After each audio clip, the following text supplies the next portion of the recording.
इस वीडियो में पढ़ाई करने और उसे जल्दी से यानी स्मार्टली याद रखने के लिए 5 ऐसे सुपर सॉलिड मेथड बताने वाला हूँ जिसे जब भी फॉलो करोगे ना तो ये 100% रिजल्ट देगा। ये सीक्रेट लगभग सभी टॉपर्स फॉलो करते हैं। कम मेहनत करते हैं, ज्यादा मार्क्स लाते हैं। ज्यादा मार्क्स लाने के लिए ज्यादा पढ़ाई नहीं, स्मार्टली पढ़ाई करना होता है। ये सभी मेथड 100% वर्क करते हैं, तो इसलिए एक भी मिस मत करना, वरना मेहनत तो करोगे लेकिन एग्जाम में लिख नहीं पाओगे। मतलब कुछ याद रहेगा तभी तो लिख पाओगे। सबको पता है कि पढ़ना है, पर सबको पता नहीं है कि पढ़ना कैसे है। Number 1, read before sleeping. सही सुना, सोने से पहले पढ़ो। जितने भी स्मार्ट स्टूडेंट्स होते हैं ना, वो नोट्स बनाते हैं। नोट्स एग्जाम टाइम में सबसे ज्यादा हेल्प करता है, टाइम को बचाता है और ये क्वालिटी चीजों पर फोकस करना सिखाता है जो एग्जाम के लिए एक्चुअल में इम्पोर्टेंट होता है। चलो, नोट्स बनाए हो नहीं बनाए हो, चिंता की बात नहीं है। इस टॉपिक को समझो। सबसे पहले आप सेलेक्ट करो कि किन चीजों को आप याद रखना चाहते हो, उसे पेपर में नोट कर लो। आपके माइंड को एक टास्क मिल गया, अब वो पूरी तरह रेडी है। अब इस पेपर या नोट्स को अपने तकिए के पास रखो। अब समझो, सोने से 1 घंटा पहले से पढ़ना स्टार्ट करो। टाइम नहीं है 30 मिनट पहले से स्टार्ट करो। इतना भी टाइम नहीं है तो 10 से 15 मिनट ही सही। सोने से पहले उसे पढ़ो जिसे याद रखना चाहते हो, और उसे सिर्फ 1 बार नहीं 2 से 3 बार दोहराओ। जब लगे कि ये याद हो गया है, अब नोट्स को रख दो और सो जाओ। वैसे पढ़ते टाइम तो नींद आ ही जाती है, याद रखो। इस बीच आपको मोबाइल बिल्कुल यूज नहीं करना है, वरना ये काम नहीं करेगा। हम सोने से पहले जो कुछ भी पढ़ते हैं, देखते हैं, सोचते हैं, उन्हीं चीजों को सोते वक्त हमारा ब्रेन प्रोसेस करता है। ध्यान से समझो कि आप किसी भी चीज को लंबे समय तक याद कैसे रख पाते हो। मेमोरी का निर्माण 3 स्टेप्स में होता है। पहला एक्विजिशन यानी अधिग्रहण, दूसरा कंसोलिडेशन यानी समेकन, और तीसरा रिकॉल यानी स्मरण करना या वापस बुलाना। अधिग्रहण तब होता है जब हम वास्तव में पहली बार कुछ सीखते हैं, नई इंफॉर्मेशन अपने मेमोरी में डालते हैं। कुछ भी नया सीखने की कोशिश करना वो अधिग्रहण है। दूसरा समेकन, ये ब्रेन की वो न्यूरोलॉजिकल प्रक्रिया है जो शॉर्ट टर्म मेमोरीज को लॉन्ग टर्म मेमोरीज में कन्वर्ट करता है। समेकन प्रक्रिया हमेशा अधिग्रहण के बाद ही स्टार्ट होता है, इसलिए जब हम पढ़ते हैं उसके बाद फिर सो जाते हैं तो नींद में समेकन प्रक्रिया स्टार्ट होती है। और चूंकि नींद भी इंफॉर्मेशन रिकवरी में मेजर रोल प्ले करता है, इसलिए समेकन प्रक्रिया में नींद की इम्पोर्टेंस और ज्यादा बढ़ जाती है। इसे चीजें हमें जल्दी से और लंबे समय तक याद हो जाते हैं। तीसरा रिकॉल यानी स्मरण करना। जिस टॉपिक्स को आप पढ़कर सो गए थे, उसी टॉपिक्स को उठने के बाद फिर से पढ़ो। अगर टाइम नहीं है तो सिर्फ 5 से 10 मिनट ही पढ़ो।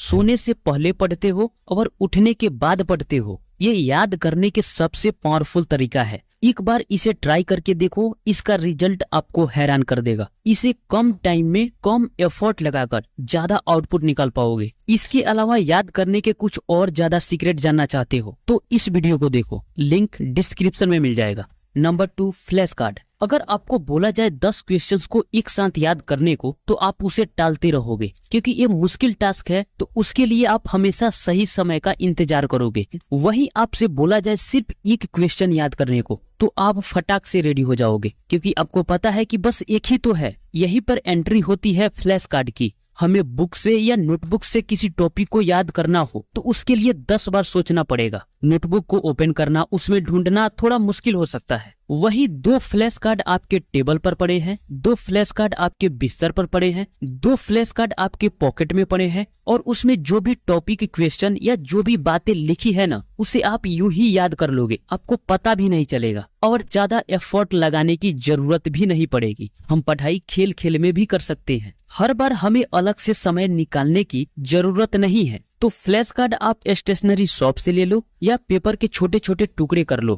फ्रंट में कोई क्वेश्चन लिखो और बैक साइड में उसका आंसर लिखो, यानी कुछ भी याद करना चाहते हो उस पर लिख लो और एक एक को घूमते घूमते यूं ही याद कर लोगे। पता भी नहीं चलेगा और बोझ भी नहीं लगेगा। तो स्मार्ट बनो। Number 3, eat a frog for breakfast. What, मेढक खाने को बोल रहे हो? अरे नहीं मेरे प्यारे, ये एक प्रोडक्टिविटी मेथड है। देखो, हमें हर दिन कुछ ना कुछ ऐसे काम करने होते हैं जिसे करना थोड़ा मुश्किल है और उससे भागने की हम कोशिश भी करते हैं। यहीं पर प्रोक्रास्टिनेशन का जन्म होता है। परंतु उस मुश्किल काम को हमें करना ही पड़ता है। लेकिन कुछ लोग मुश्किल काम को भी आसानी से कर लेते हैं। कैसे? जब हम सबसे ज्यादा एनर्जेटिक होते हैं तब हम मुश्किल से मुश्किल टास्कों को कंप्लीट कर सकते हैं। तो आप अपने पूरे दिन में उस टाइम को फिक्स करो जब आप सबसे ज्यादा एनर्जेटिक फील करते हो। ये सुबह का समय भी हो सकता है। उसी टाइम अपने मुश्किल टास्क को कंप्लीट करो। उसके बाद इजी टास्क बचेगा जिसे आप आसानी से कंप्लीट कर सकते हो। मतलब जो सबसे कड़वा है उसे पहले ही खा लो, बाद में मुंह मीठा कर लेना। इसके विपरीत आप कर ही नहीं पाओगे।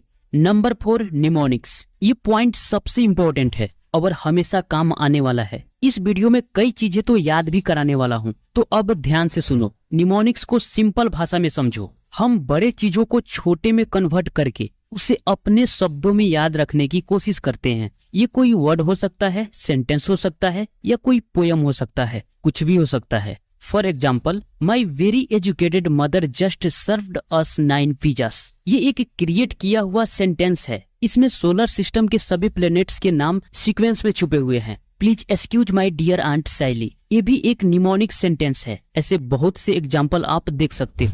अगर आपको याद करना है कि कौन सा मंथ कितने दिन का होता है तो सिंपल है। दोनों पंजों को मुट्ठी बनाकर आप कुछ इस प्रकार सटा दो, जैसे लेफ्ट से स्टार्ट करते हुए राइट की ओर चलेंगे। जितने भी नकल्स हैं ये 31 दिन के होंगे और जितने भी ग्रुप्स हैं ये 30 दिन के होंगे। फरवरी हमेशा 28 या 29 का होता है, राइट। उसके बाद में सभी महीने 30 या 31 के होते हैं। तो आप इस तरीके से देख सकते हो। निमोनिक्स हमें बहुत ही इजी वे में किसी भी चीज को याद रखने में मदद करता है। निमोनिक्स को और अच्छे से समझने के लिए आप कुछ वीडियो को देख सकते हो। ये आपके हमेशा काम आने वाला है, तो आप इस पर थोड़ा टाइम दो। वीडियो का लिंक डिस्क्रिप्शन में मिल जाएगा। Number 5, follow the SQ3R method. देखो, ये भी एक निमोनिक वर्ड है। इसको पहले हम समझ लेते हैं। S का मतलब होता है सर्वे, Q का मतलब होता है क्वेश्चन, और 3R में फर्स्ट R होता है रीड, सेकेंड R होता है रिसाइट, और थर्ड R होता है रिव्यू।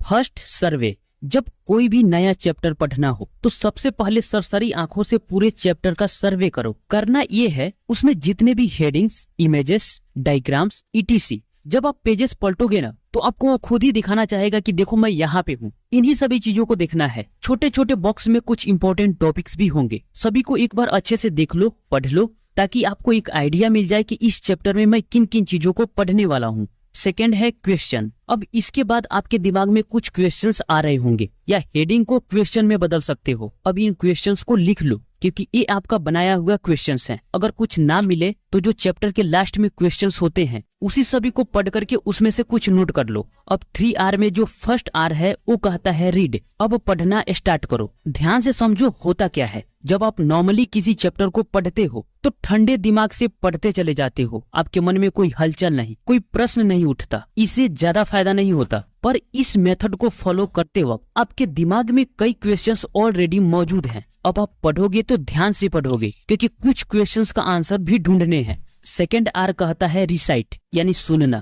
जब आप आंसर को ढूंढ रहे हो और जहां भी लगे कि ये पैराग्राफ मेरे क्वेश्चन का आंसर दे सकता है तो उसे लाउडली पढ़ो ताकि आप सुन सको। फिर उसे आंसर के रूप में नोट कर लो। कईयों के लिए ये मुश्किल लग सकता है लेकिन बहुत इफेक्टिव है। थर्ड R कहता है रिव्यू। जब चारों चरण कंप्लीट हो जाए तो लास्ट में चैप्टर को फिर से पढ़ो, क्योंकि कई सारी टॉपिक्स एक बार में समझ में नहीं आती, तो फिर दोबारा पढ़ोगे तो समझ में आ जाएगी। कई क्वेश्चंस एक बार में सॉल्व नहीं होता तो 2 बार या 3 बार में सॉल्व हो जाता है। तो रिव्यू में कई सारी चीजें क्लियर होती चली जाएगी। तो ये रहा कुछ इंपॉर्टेंट टिप्स जो आपको हमेशा पता रहना चाहिए। कैसा लगा वीडियो कमेंट बॉक्स में जरूर बताना। मिलते हैं फिर अगले वीडियो में, तब तक के लिए आपका धन्यवाद।